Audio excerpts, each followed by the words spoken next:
Chers frères et sœurs, nous allons parler maintenant en ce qui concerne l'enlèvement.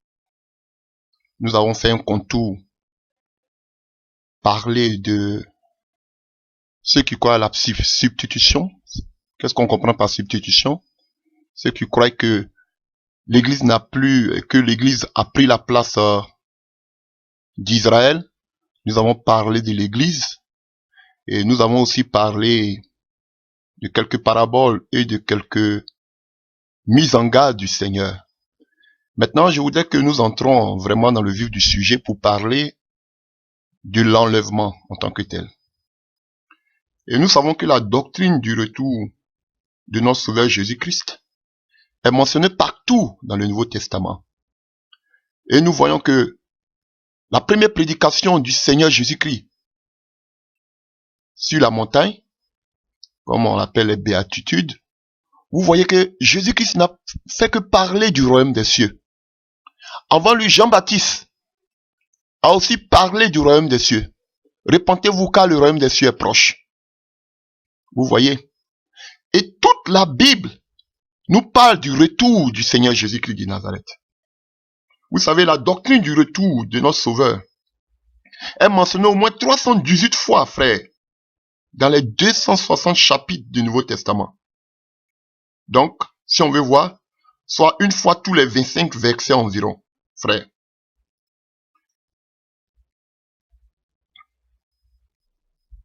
Et la dernière mention qui nous parle du retour de Jésus-Christ se trouve dans le livre d'Apocalypse 22, verset 20, où le Seigneur nous dit, en vérité, je viens bientôt. Vous voyez, tous les 27 livres du Nouveau Testament parlent du retour de Jésus-Christ de Nazareth. Donc, la première venue de Jésus-Christ de Nazareth, pour moi, c'est à la fois pré-millénial. Nous attendons par pré-millénial que l'enlèvement aura lieu avant le règne de 1000 ans. Bien sûr, notre Seigneur reviendra lui-même. Et nous voyons par le mot enlèvement que c'est un acte soudain, un aspect subit et miraculeux de l'enlèvement de tous les croyants vivants avec tous les justes de l'Ancien Testament en même temps qu'ils seront ressuscités. Et pour donner une définition au mot enlèvement, je peux dire que le mot enlèvement signifie le transfert d'un lieu vers un autre. Il signifie aussi un changement. Et le mot enlèvement en grec, c'est le mot harpasso, qui signifie saisir, enlever de force, réclamer ardemment pour soi-même, arracher. Et vous comprenez? Il peut signifier aussi préférer, choisir, aimer, prendre pour soi, préférer, choisir, choisir par vote, élire pour une fonction. Et nous voyons ce mot-là dans plusieurs passages de la Bible. Comme par exemple dans le livre des Actes 8, à partir du verset 39 à 40, on nous parle de l'évangéliste Philippe. La Bible nous dit que quand il fut sorti de l'eau, l'Esprit du Seigneur enleva Philippe. Vous comprenez? C'est ce même verbe-là, c'est ce même mot-là du moins. Et ce même mot, nous le retrouvons aussi dans le livre de Actes 23, verset 10. Actes 23, verset 10. Où on dit, comme la discorde allait croissant, le tribun, craignant que Paul ne fût mis en pièces par ces gens, fit descendre les soldats pour l'enlever du milieu d'eux et le conduit à la forteresse. Vous comprenez? C'est le même mot ici. Et le même Paul, dans le livre de 2 Corinthiens 12, versets 2 à 4, 2 Corinthiens 12, versets 2 à 4, qui nous dit, je connais un homme en Christ qui fut, il y a 14 ans, ravi jusqu'au 3e ciel. Si ce fut dans son corps, je ne sais pas. Si ce fut hors de son corps, je ne sais, je ne le sais. Dieu le sait. Vous voyez? Et ici, on utilise ce verbe-là. On parle ici de ravi. Il était ravi. Vous voyez? C'est le même mot ici. Donc, nous voyons que l'enlèvement a été une promesse du Seigneur. Vous pouvez le voir dans le livre de Jean 14. Si vous voulez, à partir du verset 1 jusqu'à 6, si vous voulez. Mais moi, je préfère raccourcir en prenant Jean 14, verset 3. Lorsque je m'en serai allé, et que je vous aurai préparé une place, je reviendrai et je vous prendrai avec moi, afin que là où je suis, vous y soyez aussi. Donc le Seigneur lui-même nous avait déjà donné cette promesse. Donc pour résumer, en quelques mots, l'enlèvement, c'est aller d'un lieu à un autre. Et nous savons que nous sommes sur la terre. Et avant nous déjà, il y avait eu des personnes qui sont montées, telles que Enoch, comme nous dit, nous parle Jude 1 à partir du verset 14. On nous parle de Jude, et Jude nous parle de Enoch, qui était le premier à être enlevé par le Seigneur. Pourquoi? Parce qu'il était trouvé juste au devant de Dieu.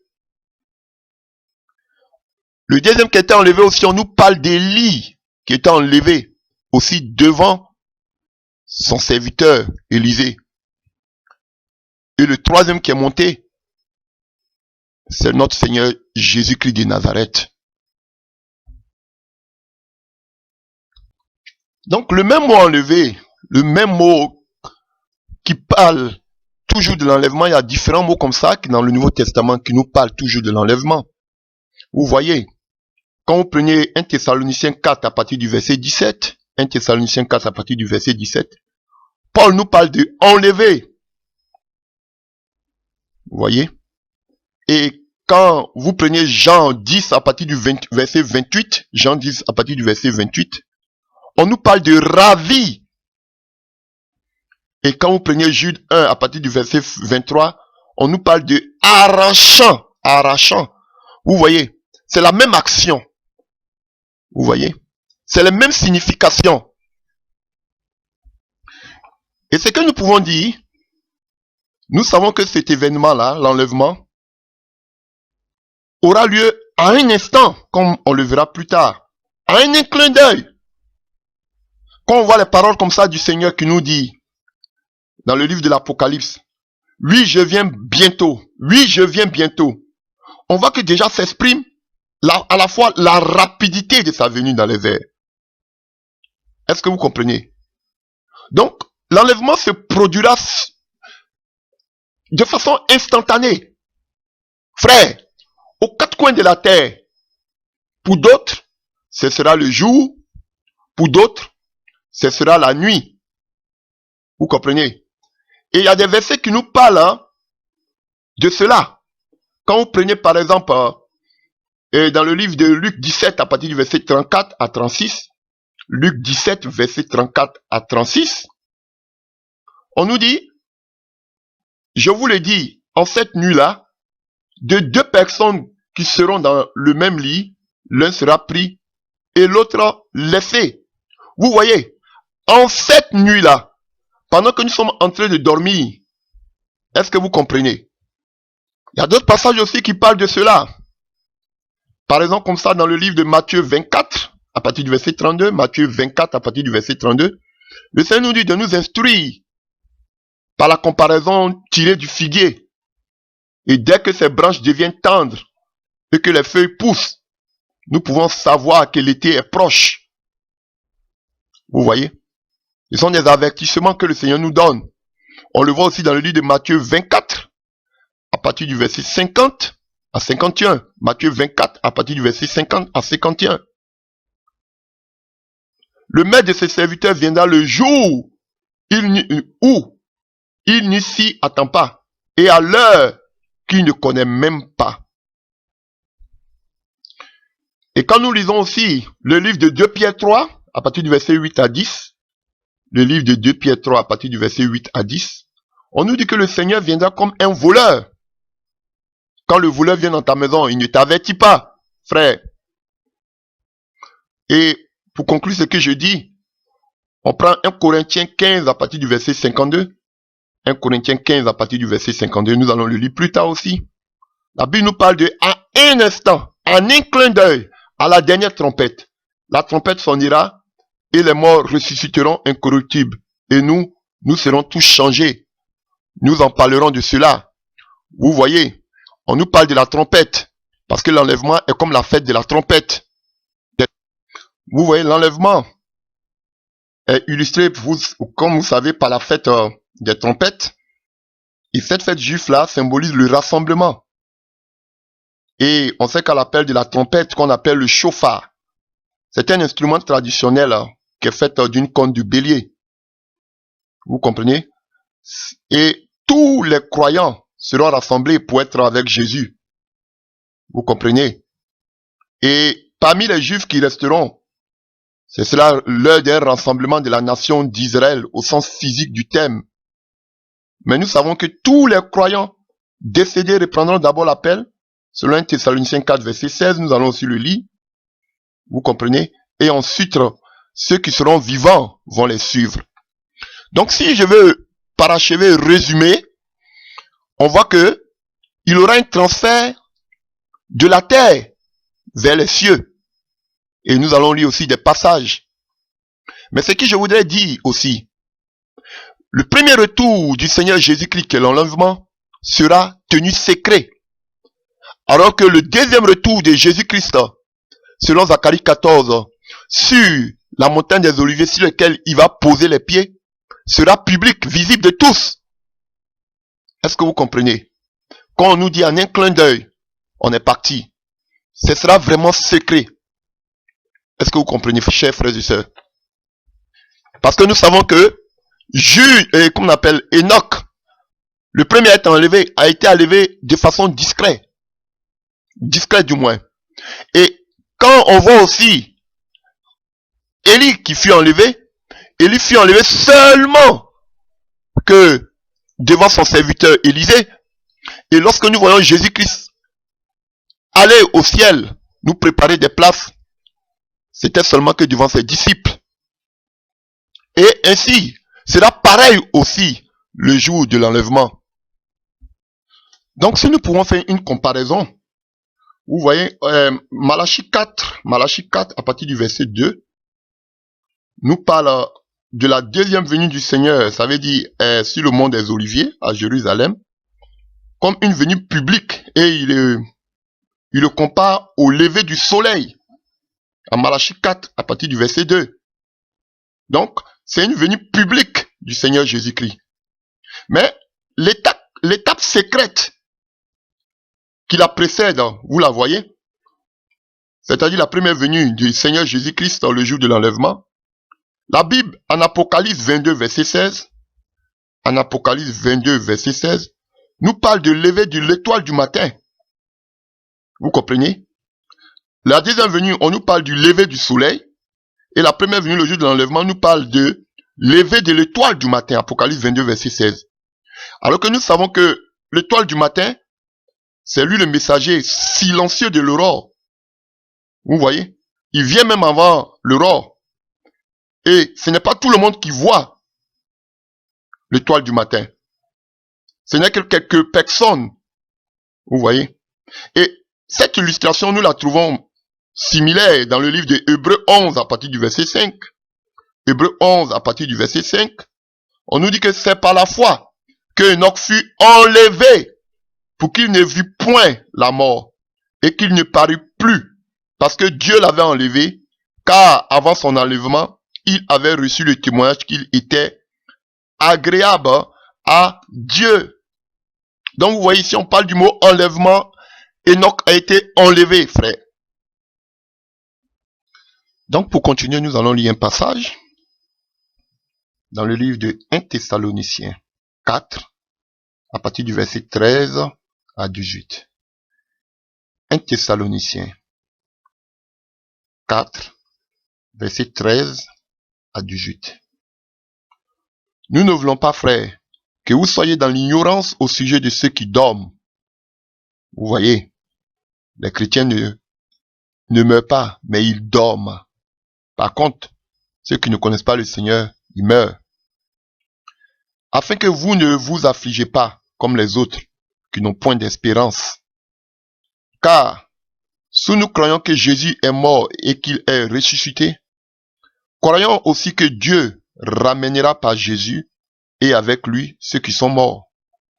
Voici en effet ce que nous vous déclarons d'après la parole du Seigneur. À quel moment Paul a reçu cela? Puisqu'il dit à partir de la parole du Seigneur. Peut-être qu'il a reçu par révélation. Nous les vivants, restés pour l'avènement du Seigneur, nous ne dévancerons pas ceux qui sont morts, car le Seigneur lui-même a un signal donné à la voix d'un archange et au son de la trompette de Dieu descendra du ciel et les morts en Christ ressusciteront premièrement. Ensuite, nous les vivants qui serons restés, nous serons tous ensemble enlevés avec eux sur des nuées à la rencontre du Seigneur dans les airs. Et ainsi, nous serons toujours avec le Seigneur. Consolez-vous donc les uns les autres par ces paroles. Donc, avant de parler même plus ou moins de ce passage, je voudrais d'abord qu'on parle un peu de la résurrection. De la résurrection. Nous allons parler un peu de la résurrection. Ce que nous voulons dire en ce qui concerne la résurrection, vous devez savoir, frères et sœurs, que la résurrection s'applique toujours au corps et jamais à l'âme.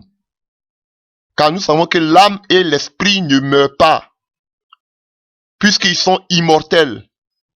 Selon Matthieu 10 à partir du verset 28. Matthieu 10 à partir du verset 28. Luc 8 à partir du verset 55. Luc 8 à partir du verset 55. Seul le corps meurt. Et nous le voyons dans le livre de Romains 8 à partir du verset 11. Quand on dit le corps meurt, mortel, qui veut signifier soumis à la mort. Est-ce que vous comprenez? Seul le corps meurt, mais l'âme et l'esprit ne meurent pas. Frère, quand Lévitique nous dit l'âme qui pêche, c'est elle qui mourra. Frère, quand on te parle d'âme ici, on te parle d'une personne vivante. Dans le livre de l'Apocalypse, on dit qu'on voyait les âmes, on va le voir tout à l'heure, qui étaient devant le Seigneur. Vous comprenez? On parle des personnes vivantes. La question maintenant est de savoir, parce que nous avons vu dans le livre des 1 Thessaloniciens, que d'abord les morts en Jésus-Christ de Nazareth vont ressusciter en premier lieu. Ensuite, les vivants vont leur suivre dans les airs. C'est de savoir, est-ce que dans la Bible, il y a eu des morts qui ont été ressuscités? Parce que avant de croire, si les morts vont ressusciter, il faut voir d'abord dans la Bible, si d'abord il y a eu des gens qui ont été ressuscités. Et je réponds par l'affirmatif, frère. Oui, dans la Bible, on a vu des gens qui ont été ressuscités. Nous avons plusieurs exemples concrets. Si on prend au temps de l'Ancien Testament, on voit le prophète Élie qui a ressuscité un garçon. On le voit dans le livre de 1 Roi 17, à partir du verset 17 à 24. 1 Roi 17, à partir du verset 17 à 24. On voit aussi même que Élisée fit de même comme son maître. Dans le livre de 2 Rois 4, à partir du verset 32 à 35. 2 Rois 4, à partir du verset 32 à 35. Et Jésus-Christ de Nazareth, nous-mêmes notre Sauveur, on voit qu'il a donné la vie à 3 personnes au moins. On voit une fillette de 12 ans, la fille de Jairus, dans le livre de Matthieu 9, à partir du verset 23 à 25. Matthieu 9, 23 à 25. On voit aussi dans le livre de Marc 5, à partir du verset 37 à 43. Marc 5, verset 37 à 43. On nous parle de la veuve de Naïn, son fils unique, qui a été ressuscité. Et vous pouvez le voir aussi dans le livre de Luc 7, à partir du verset 12 à 15. Luc 7, à partir du verset 12 à 15. Et on voit que Jésus-Christ a ressuscité Lazare.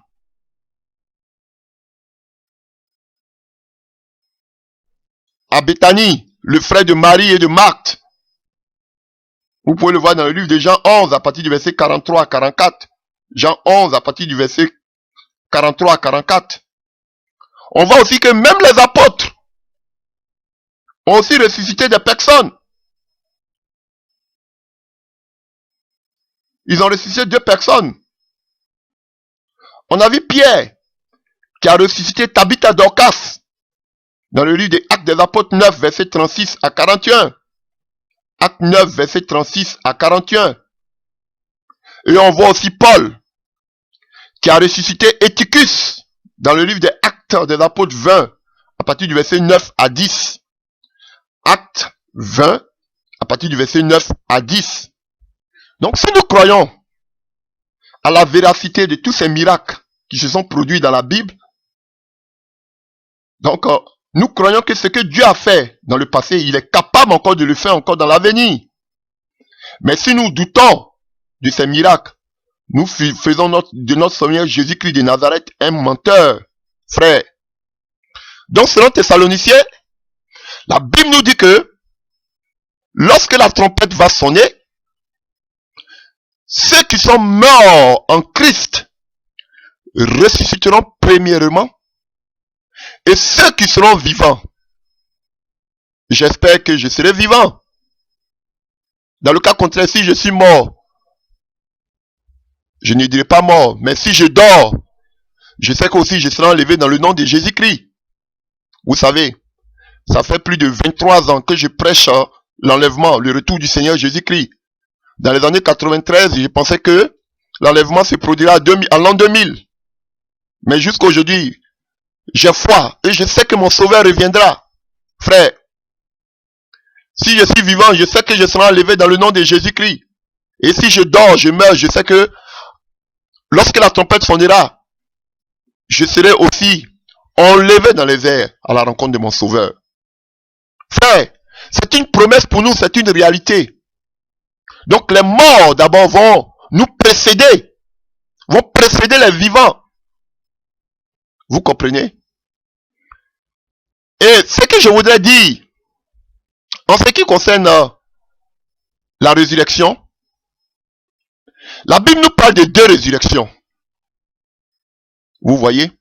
Parce qu'on sait que l'Église sera enlevée. Et que l'Église est composée de tous ceux qui ont accepté Jésus-Christ de Nazareth de façon véritable. Et l'Église est composée de tous ces gentils, ces païens qui ont accepté le Seigneur que nous sommes, de tous ces juifs, parce que ce n'est pas tous les juifs qui sont égarés, des juifs qui ont accepté aussi Jésus-Christ comme les sauveurs personnels. Est-ce que vous comprenez? C'est tous ceux-là qui forment le corps de Christ. Mais la question qui se pose, beaucoup disent que le jour de l'enlèvement, on parle de ceux qui sont morts, vont ressusciter les premiers. Qui sont ceux qui sont morts?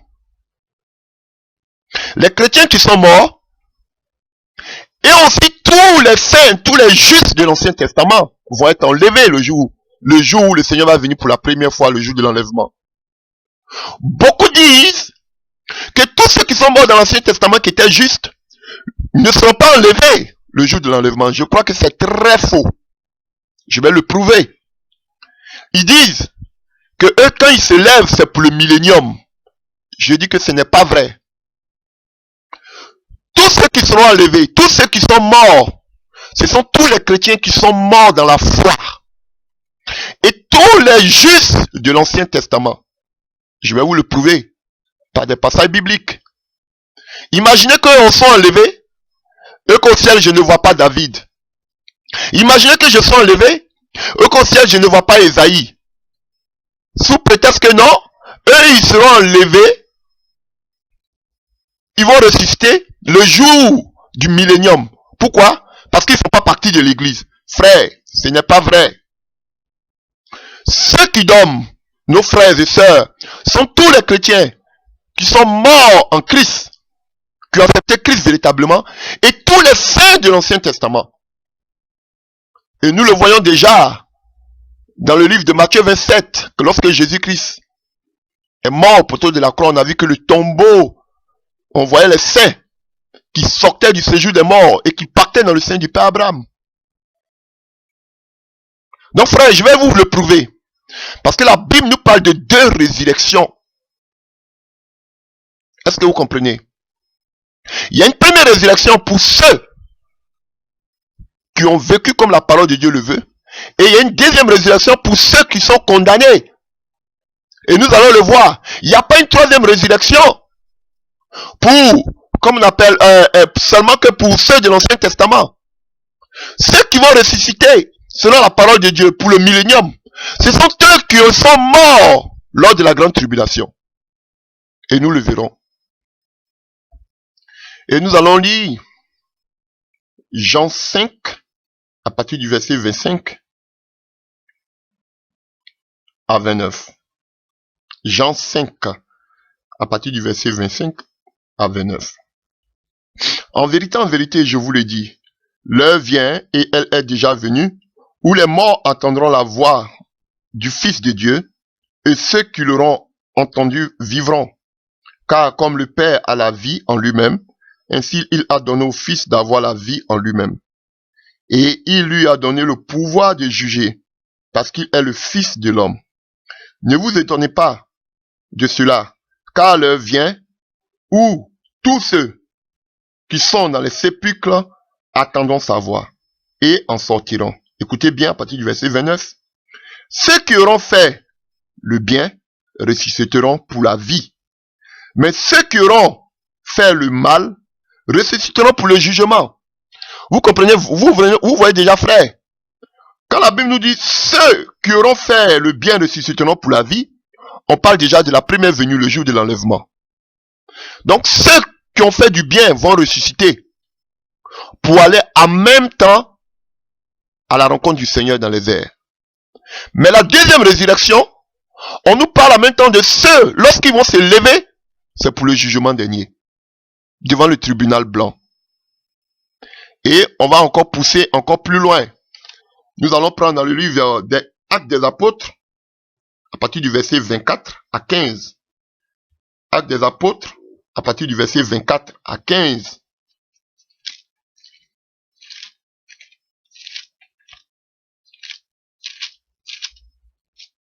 Actes des Apôtres, 24 à partir du verset 15, nous dit: et ayant en Dieu cette espérance, comme ils l'ont eux-mêmes, qu'il aura une résurrection des justes et des injustes. On nous parle encore ici de deux sortes de résurrection. Une résurrection des justes et une résurrection des injustes. Et pour finir, nous allons prendre dans le livre de Apocalypse 20. Apocalypse 20, à partir du verset 4 à 5.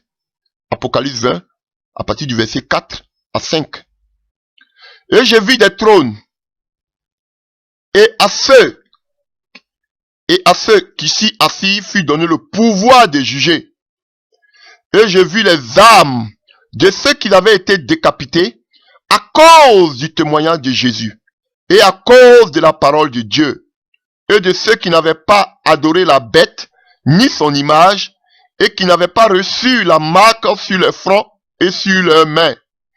Écoutez bien, ils revinrent à la vie et ils régnaient avec Christ pendant 1000 ans.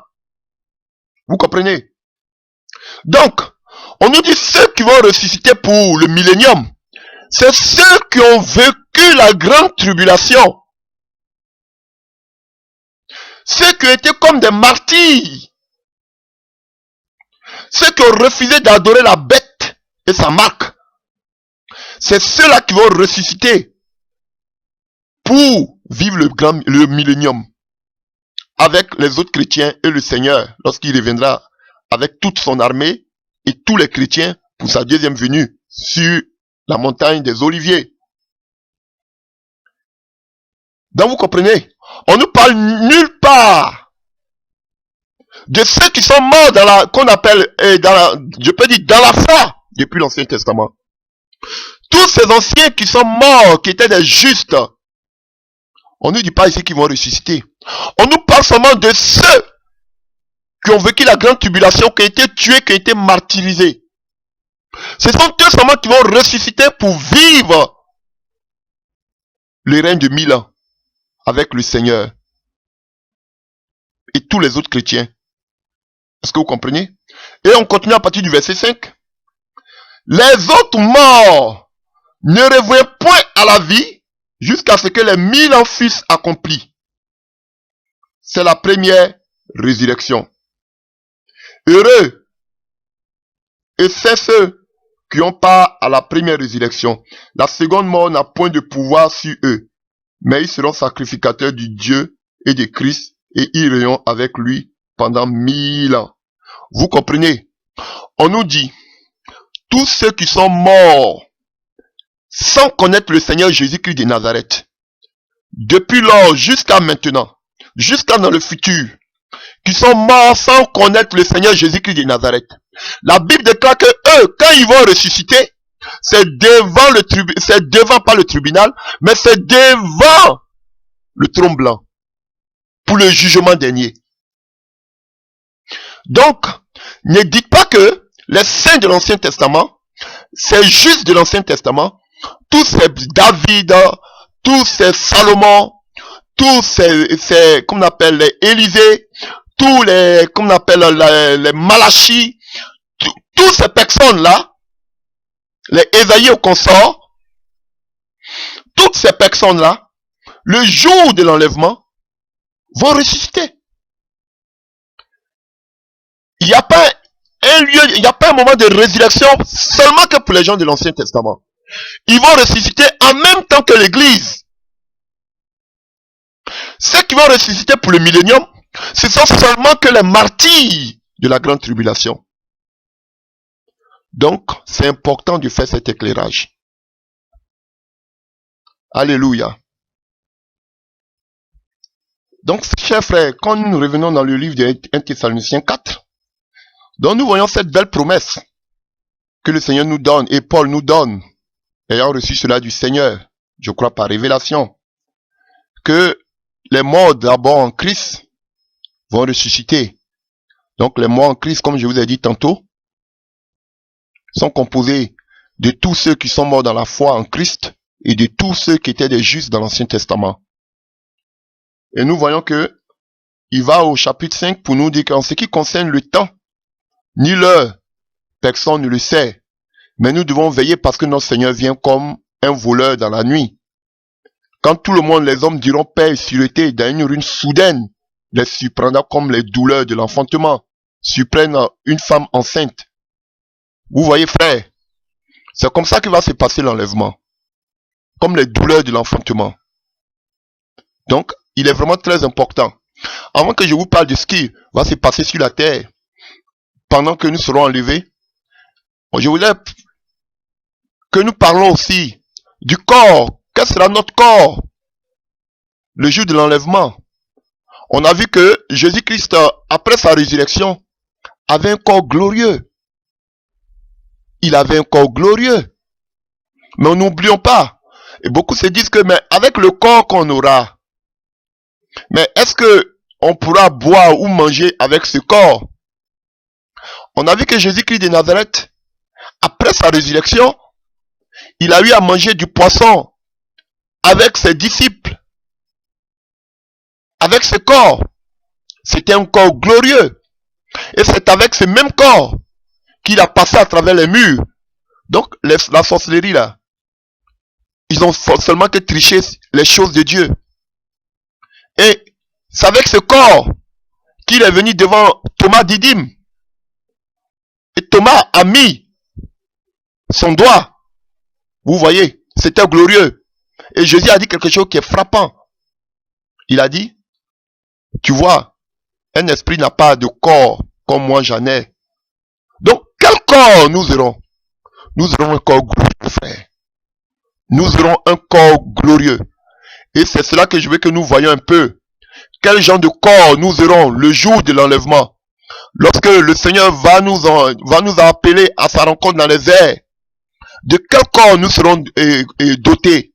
C'est ce que maintenant nous allons essayer de voir, frère. Nous savons que déjà, lorsque la trompette va sonner, et la trompette, ce n'est pas tout le monde qui va attendre le son de la trompette. Ce sont ceux qui ont l'esprit de Christ en eux.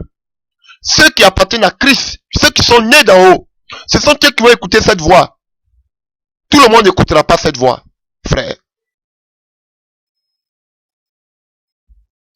Donc nous prenons notre passage dans le livre de Philippiens 3, à partir du verset 20 à 21. Philippiens 3, à partir du verset 20 à 21. Mais notre cité à nous est dans les cieux. Vous comprenez? Je ne sais pas où se trouve votre cité. Mais la cité des véritables chrétiens se trouve dans les cieux.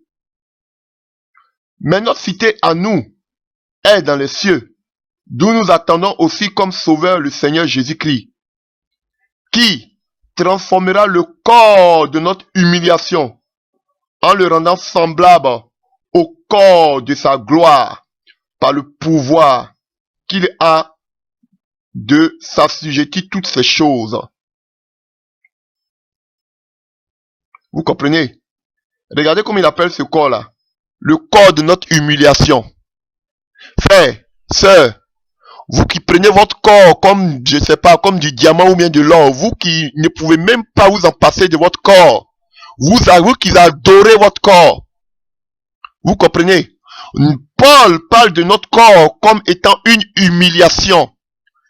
Un vrai chrétien, il est pressé de sortir de ce corps-là pour rejoindre, pour avoir un corps glorieux. Mais vous voulez rester dans ce corps et vous adorez ce corps-là. Frère.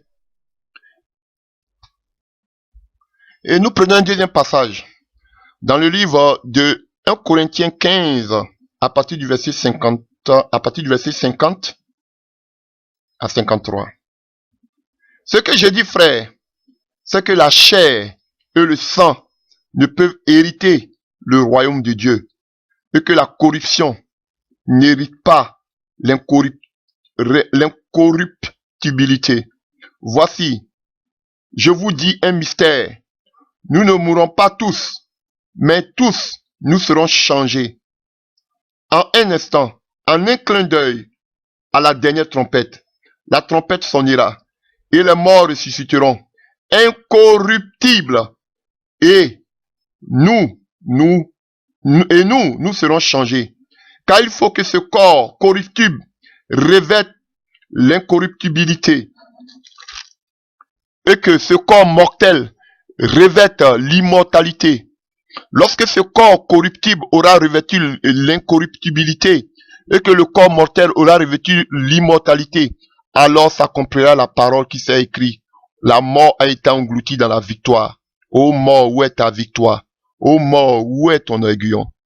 Frère, je vous dis la vérité. Le jour de l'enlèvement, que tu sois écrasé par un véhicule, frère, ce jour, tu vas revêtir un corps incorruptible.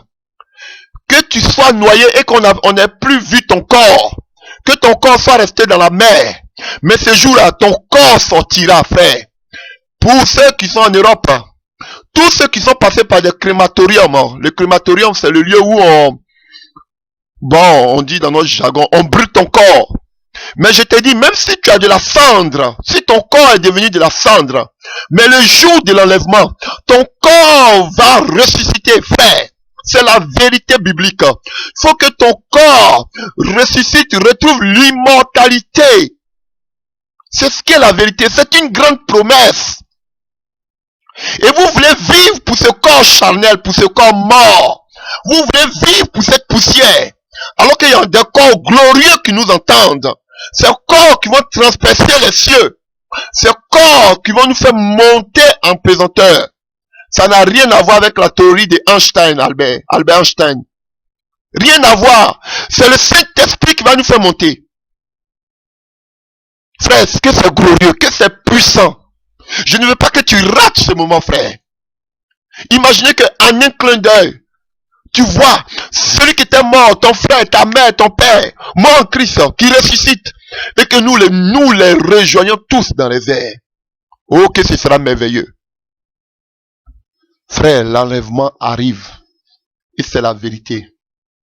Je vous dis la vérité. Des centaines de millions d'individus, des enfants en majorité, on peut le supposer, disparaîtront de la surface de la terre, du globe.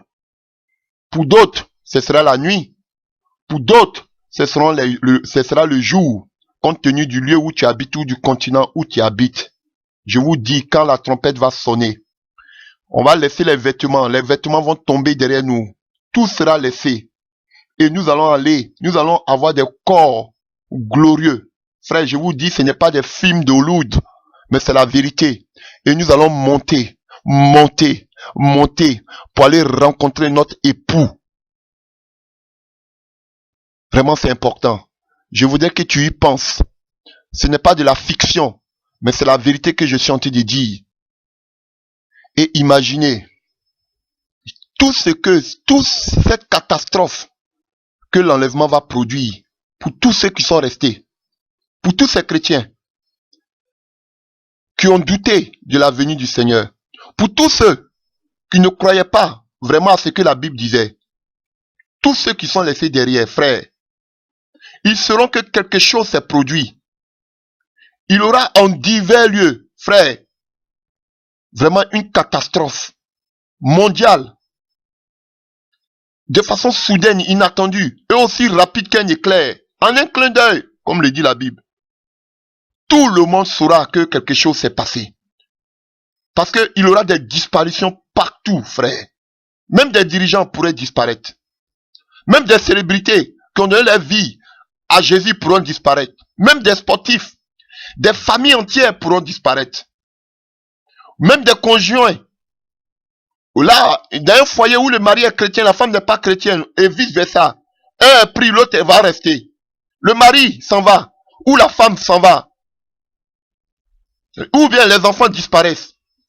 Il y aura partout le chaos.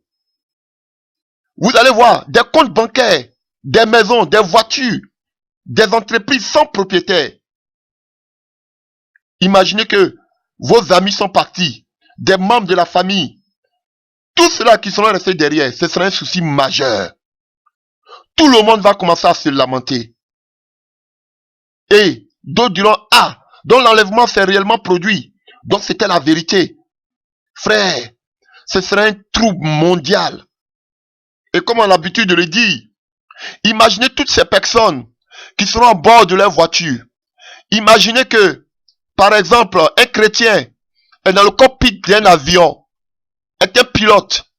Imaginez qu'on appelle un chrétien en train de conduire un train ou, je ne sais pas, un car. Imaginez le chaos.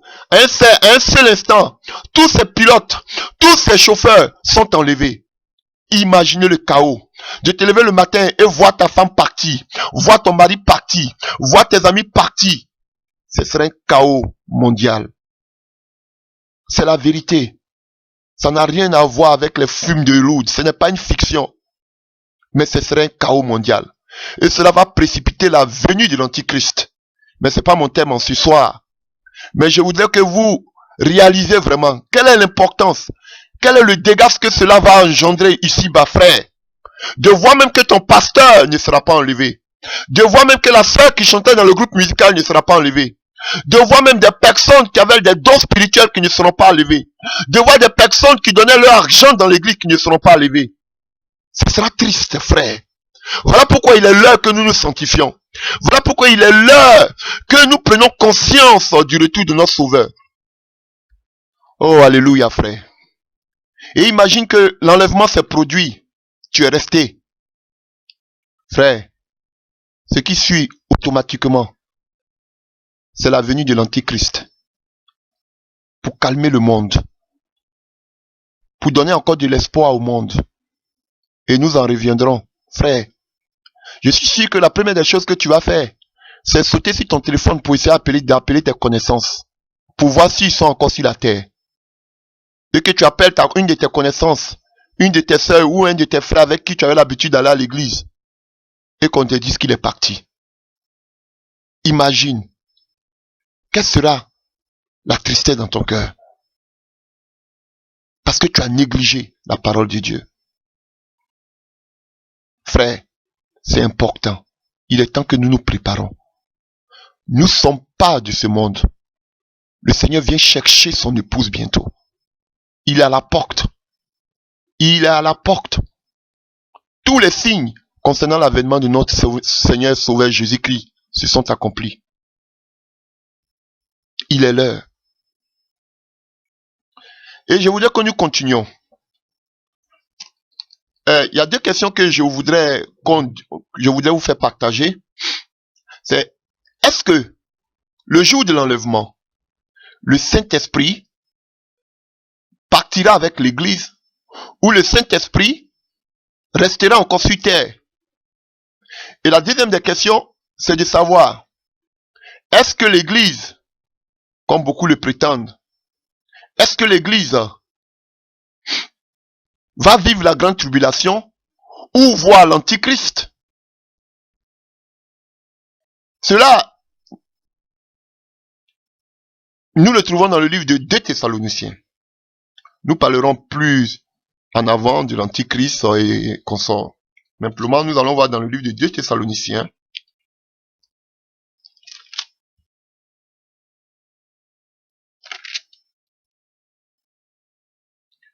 « 2 Thessaloniciens 2, à partir du verset 3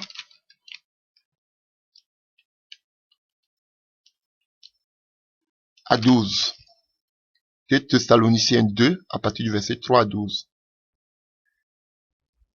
Que personne ne vous séduise d'aucune manière, car il faut que l'apostasie soit arrivée auparavant, et qu'on ait vu paraître l'homme du péché, le fils de la perdition, l'adversaire qui se lève au-dessus de tout qu'on appelle Dieu, et de ce qu'on adore jusqu'à s'asseoir dans le temple de Dieu, se proclamer lui-même Dieu.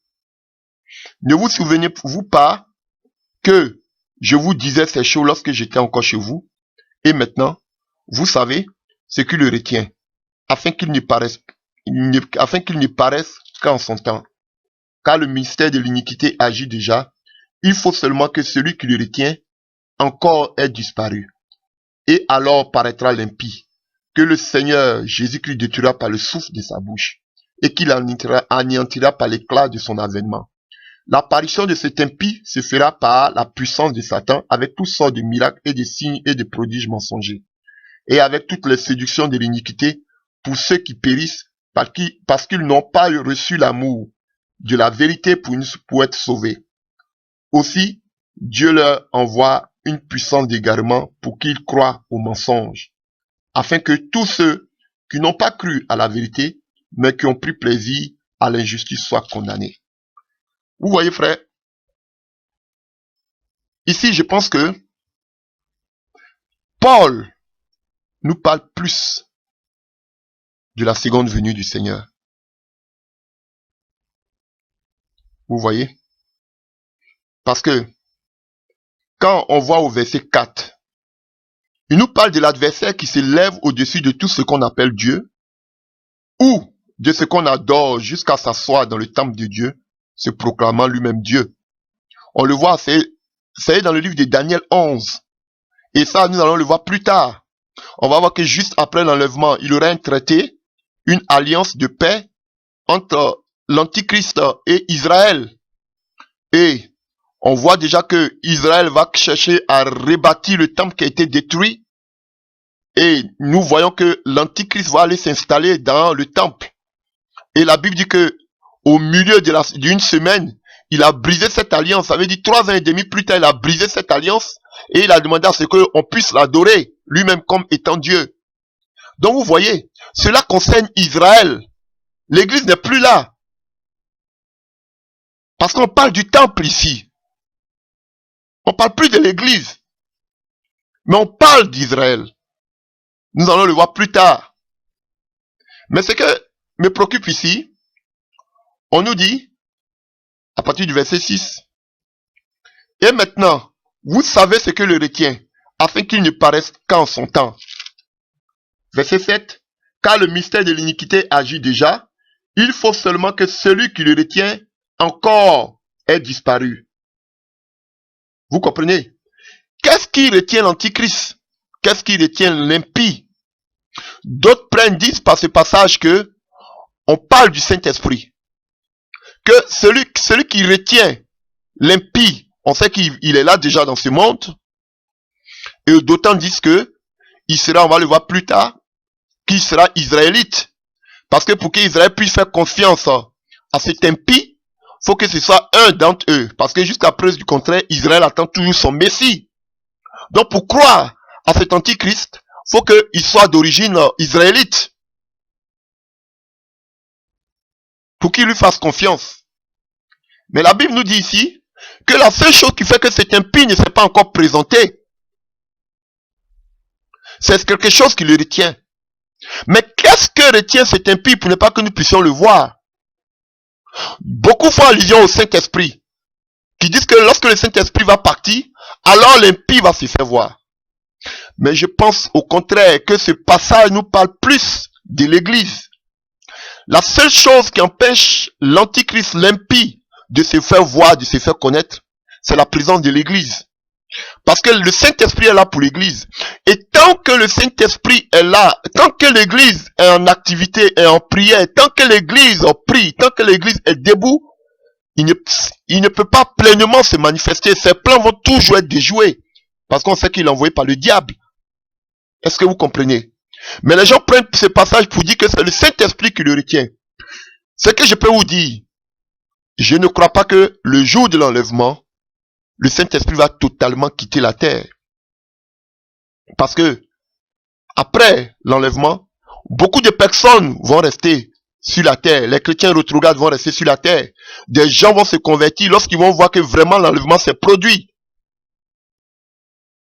Donc, ils vont avoir besoin, même si le Saint-Esprit ne va plus agir comme pendant que l'église était là.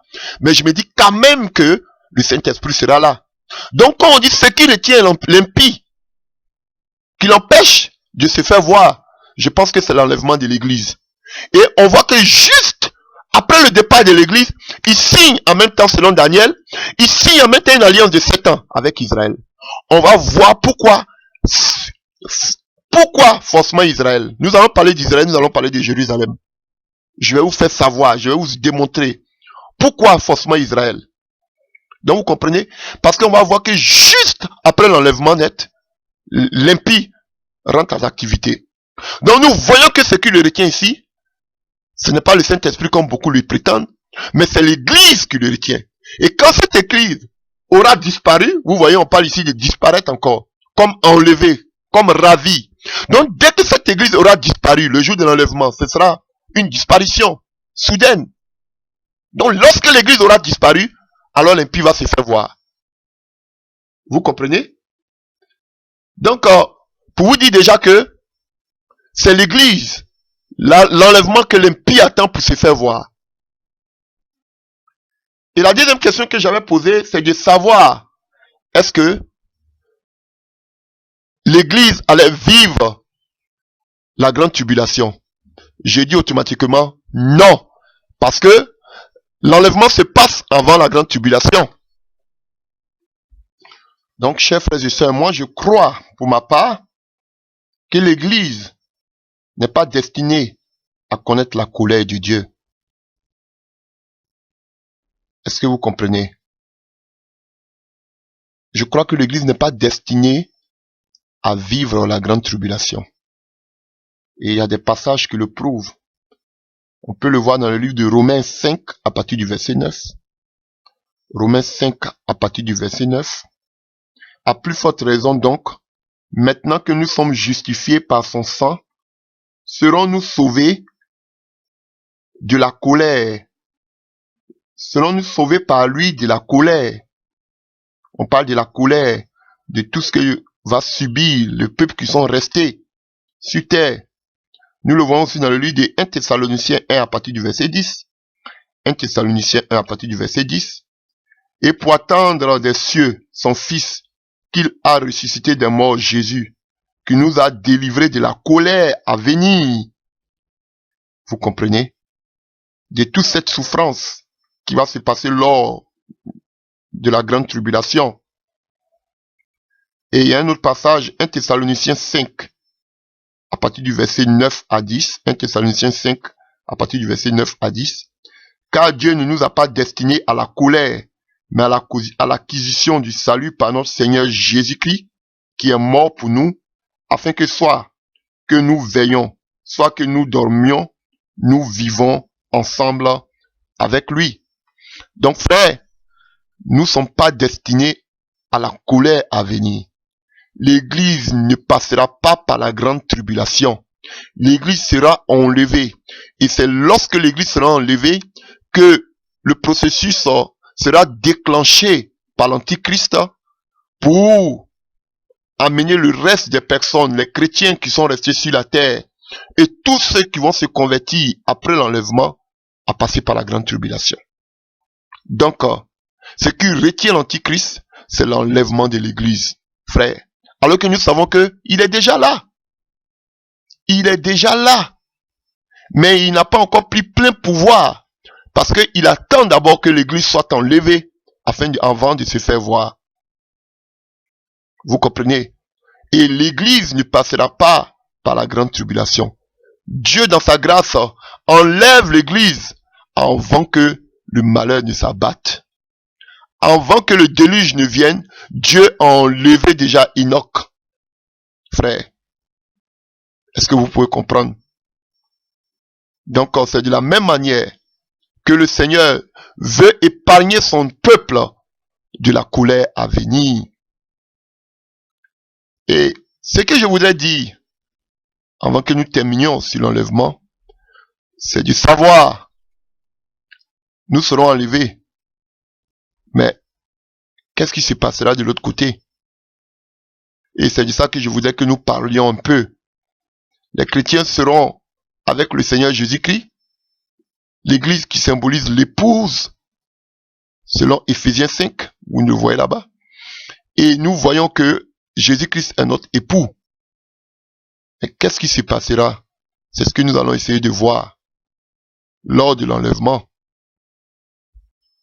Donc nous allons prendre un passage dans le livre d'Éphésiens 5, à partir du verset 22 à 32.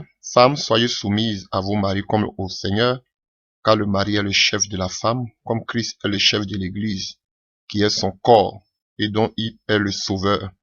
Or, de même que l'Église est soumise à Christ, les femmes aussi doivent l'être à leur mari et en toutes choses. Marie, aimez vos femmes, comme Christ a aimé l'Église, et s'est livré lui-même pour elle, afin de la sanctifier par la parole, après l'avoir purifiée par le baptême d'eau, afin de faire paraître devant lui une Église glorieuse, sans tache, ni ride, ni rien de semblable, mais sainte et irrépréhensible. C'est ainsi que les femmes doivent aimer les maris doivent aimer leurs femmes, comme leur propre corps. Celui qui aime sa femme s'aime lui-même, car jamais personne n'a haï sa propre chair, mais il la nourrit et en prend soin, comme Christ le fait pour l'Église. Parce que nous sommes membres de son corps. C'est pourquoi l'homme quittera son père et sa mère et s'attachera à sa femme, et les deux deviendront une seule chair. Ce mystère est grand. Je dis cela par rapport à Christ et à l'Église. Du reste, que chacun de vous ait sa femme comme lui-même, aime sa femme comme lui-même, et que la femme respecte son mari. Vous voyez, je ne vais pas parler du mariage ici, mais ce que je vous ai en train de dire, déjà, l'enlèvement est un mariage. Parce que notre Seigneur est notre époux, nous sommes l'épouse. Paul dit ici, c'est un mystère, le mystère grand, je le dis par rapport à Christ et à l'Église. Vous voyez? Et on dit que Christ vient chercher son église, son épouse, pour l'amener chez lui à la maison. Est-ce que vous comprenez? Donc, on nous parle de cette épouse, qu'elle doit être pure, une église glorieuse, sans tache ni ride, ni rien de semblable, mais sainte et irrépréhensible. Vous comprenez? Donc, c'est un mystère. Donc, c'est un mariage qui est contracté. Et Christ nous a dotés. Vous voyez? Il nous a dotés par, qu'on appelle, sa mort plutôt de la croix. Vous comprenez? Il nous a déjà dotés. Donc, Christ vient nous prendre pour nous envoyer au ciel. Quand deux personnes se marient de façon générale, qu'est-ce qui se passe juste après? C'est la fête. Donc, je prends ce passage pour vous dire la première des choses que nous allons faire au ciel en présence de notre Seigneur. On nous parle des noces de l'agneau. Nous allons fêter. Ne soyez pas étonnés. Voilà. Jésus même a dit, je ne buvrai pas du vin, qu'on appelle du fruit de la vigne, jusqu'à dans le règne des cieux. Est-ce dit que nous allons boire le vin de la vigne? Je ne sais pas. Vous comprenez? Donc, nous allons fêter les noces. C'est différent du festin qu'il y a le jour du millénium. Beaucoup font la confusion. Le jour du millénium, ce sera le festin. Mais le jour de l'enlèvement, on parle des noces de l'agneau. Voilà. Et on parle des noces quand il y a un mariage qui a été contracté. Comprenez? Et on le voit dans le livre de l'Apocalypse 19, versets 7 à 8. Apocalypse 19, versets 7 à 8. Réjouissons-nous et soyons dans l'allégresse et donnons-lui gloire, car les noces de l'agneau sont venues et son épouse s'est préparée. Et la Bible nous dit que l'Église, et il lui a été donné de se revêtir de fin lin éclatant pur, car le fin lin, ce sont les œuvres justes des saints. Vous avez vu? Donc, on nous dit de nous réjouir parce que c'est les noces de l'agneau. Et à la suite, on nous dit qu'on était très bien habillés de fin lin pour le mariage. Vous comprenez? Qu'à cause de nos œuvres, les œuvres des saints que nous sommes, on était habillés de fin lin dans les cieux avec le Seigneur pour les fêtes d'agneau, pour les noces de l'agneau. Mon frère, ma soeur, tu veux rater ce moment? Je suis impatient de voir David. Je suis impatient de causer avec tous ces prophètes. Je suis impatient de causer avec ces hommes de Dieu. Je vous dis la vérité. Je ne vais pas manquer ce moment-là. Donc nous allons fêter. Ce sera les noces de l'agneau. Entre l'époux et l'épouse au ciel. Vous comprenez? Ce sera le programme, ça. Et juste après les noces de l'agneau, on va passer à une autre étape. Vous comprenez? Et cette deuxième étape, on nous parle du tribunal de Christ. Le tribunal de Christ n'a rien à voir avec le tribunal qu'on appelle de l'après-millénium, du jugement dernier. Vous comprenez? Quand on parle du tribunal blanc ou bien là où le Seigneur va commencer à juger l'humanité, il va commencer à juger, ça n'a rien à voir avec le tribunal de Christ. Dans les cieux, le jour après l'enlèvement. Qu'est-ce qui va se passer? Après les noces, tous les chrétiens vont se rassembler et chacun va passer devant le Seigneur. Et chacun va rendre compte au Seigneur de tout ce qu'il aura fait ici-bas. Avec les talents, avec les dons, avec l'appel que Dieu lui avait donné. Avec tout ce qu'il a fait comme négligence. Tout cela va passer au scanner devant le Seigneur. Et la Bible dit que nous allons pleurer de nos imperfections. Et nous serons consolés. Donc, après, qu'on appelle les noces de l'agneau, on va passer directement à ce qu'on appelle le tribunal de Christ. Et nous le voyons dans le livre de 2 Corinthiens 5, à partir du verset 10. 2 Corinthiens 5, à partir du verset 10. Car Il nous faut tous comparaître devant le tribunal de Christ, afin que chacun reçoive selon le bien ou le mal qu'il aura fait étant dans son corps. Vous voyez, nous serons jugés pour nos imperfections et nous serons récompensés. Vous voyez, c'est la parabole des talents. Il est parti, il a donné des talents à chacun. Vous voyez. Donc, c'est la parabole des talents. Nous allons rendre compte à Dieu pour tous les talents qu'il nous a donnés. Comment nous avons fait l'œuvre étant ici-bas, dans le corps que nous étions, que nous sommes. Qu'est-ce que nous avons fait de tous ces talents que Dieu nous a donnés ici-bas? Toutes nos négligences. Vous comprenez? Dieu va nous juger pour cela. Mais ce n'est pas un jugement qui va amener à la condamnation éternelle. Non, puisque tu es déjà enlevé. Mais nous allons pleurer de nos imperfections. Nous allons, je ne sais pas si on va s'excuser, mais nous allons regretter tout ce que nous avons refusé de faire. Est-ce que vous comprenez? Donc, les noces de l'agneau, après les noces de l'agneau, on passe devant le tribunal de Christ. Donc, si je peux encore vous donner un deuxième passage, vous le voyez dans le livre de Romains 14, à partir du verset 12 et 10. Romains 14, à partir du verset 10. Amen. Et à la suite, c'est toujours le programme au ciel, hein. Et à la suite du tribunal de Christ, va suivre le couronnement. Maintenant, ce sont les récompenses. Nous serons d'abord dans la joie, dans les noces de l'agneau. Et juste après, nous passons au tribunal de Christ. Et après, nous serons couronnés. Couronnés, frère. C'est la vérité. Nous serons couronnés. Nous aurons des différentes couronnes. Frère, est-ce que vous savez ça? Et on le voit dans le livre, vous pouvez le voir dans le livre de Jacques 1, à partir du verset 12. Jacques 1, à partir du verset 12, qui nous dit que nous serons couronnés. Frère, je ne sais pas si tu vas recevoir une couronne, mais il faudra travailler pour le Seigneur. Il faudra gagner des âmes pour le Seigneur. Et après le couronnement, la Bible dit aussi que nous serons récompensés. Récompensés. Tu le vois dans le livre, nous pouvons le voir dans le livre de Colossiens 3, verset 24. Colossiens 3, à partir du verset 24. Donc, au ciel, nous allons passer, nous allons, d'abord, ce sera les noces de l'agneau. Après les noces de l'agneau, le tribunal de Christ.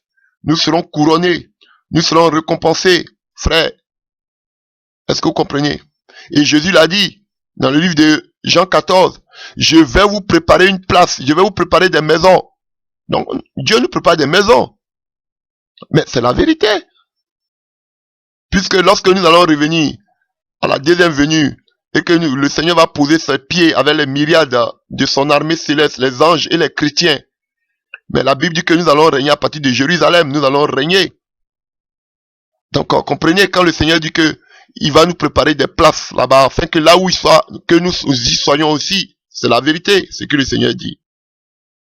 Donc, frère, voici le programme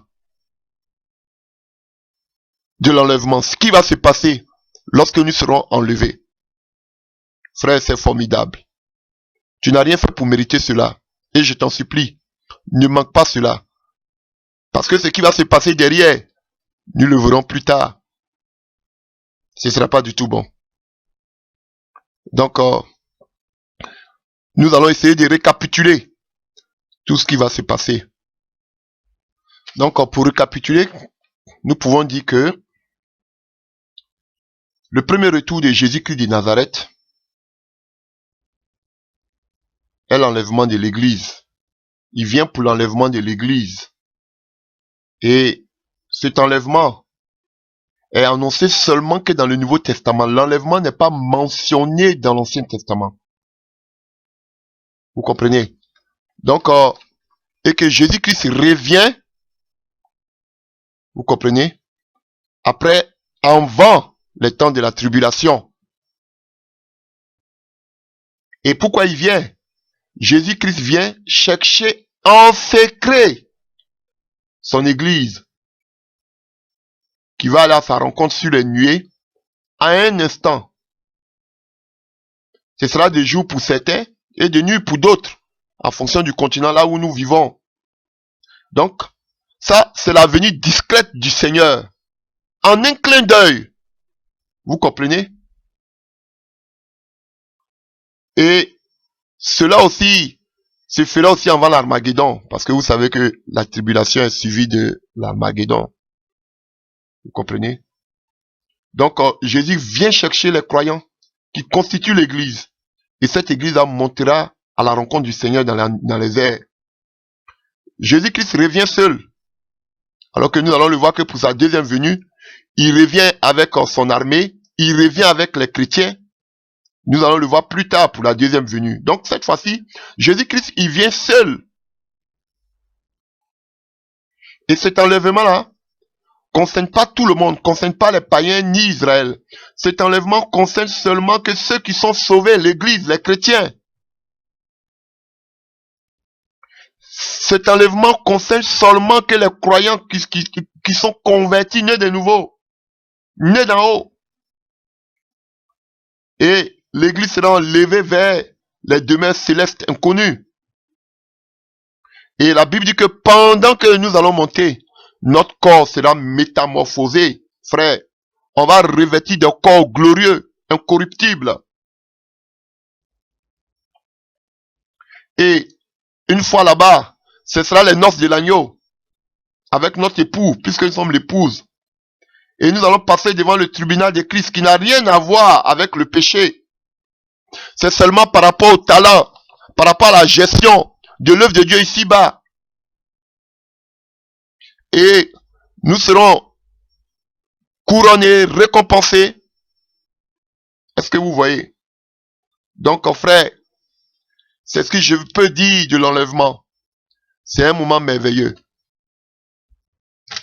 Frère, la question que je vais te poser ce soir, toi qui m'écoutes, est-ce que tu crois réellement que ton sauveur revient bientôt? Car dans le livre de 2 Pierre 3, à partir du verset 4, il y a beaucoup de personnes qui se moquaient, qui disaient, mais où est le signe de ton avènement? Est-ce que votre Seigneur revient bientôt? Est-ce que ce ne sont pas des fables ou des histoires? Frère, si le Seigneur Jésus-Christ est ressuscité, il a dit, et je crois, mon sauveur vient me chercher bientôt. Et voilà pourquoi Paul pouvait dire, dans le livre de 1 Corinthiens 15, à partir du verset 1, il pouvait le dire, si c'est dans ce monde seulement que nous espérons au Seigneur, nous sommes les gens les plus malheureux. Frère, voilà pourquoi vous allez voir, dans le livre des Hébreux 11, les héros de la foi, c'était des personnes qui acceptaient même de mourir pour avoir la vie éternelle. Et voilà pourquoi Paul aussi pourra dire, dans le livre de 1 Corinthiens 15, à partir du verset 32, si il n'y a pas de résurrection des morts, ça ne sert à rien que nous vivons. Mangeons et buvons parce que demain nous allons mourir. Frère, je peux comprendre comment tu vis, parce que tu ne crois pas que le Seigneur revient. Mais je te dis que la Bible est réelle. Le Seigneur revient et il est à la porte. Il frappe.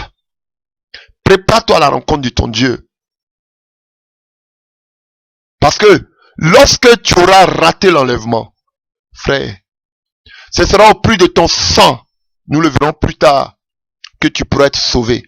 Seuls les chrétiens qui auront raté l'enlèvement, après l'enlèvement, la tribulation, c'est au prix de ton sang que tu pourras te sauver. Voilà pourquoi je t'encourage à accepter le Seigneur dès maintenant. Voilà pourquoi je t'encourage à te sanctifier davantage. Voilà pourquoi je t'encourage à te préparer au retour de ton Sauveur. Que Dieu te bénisse.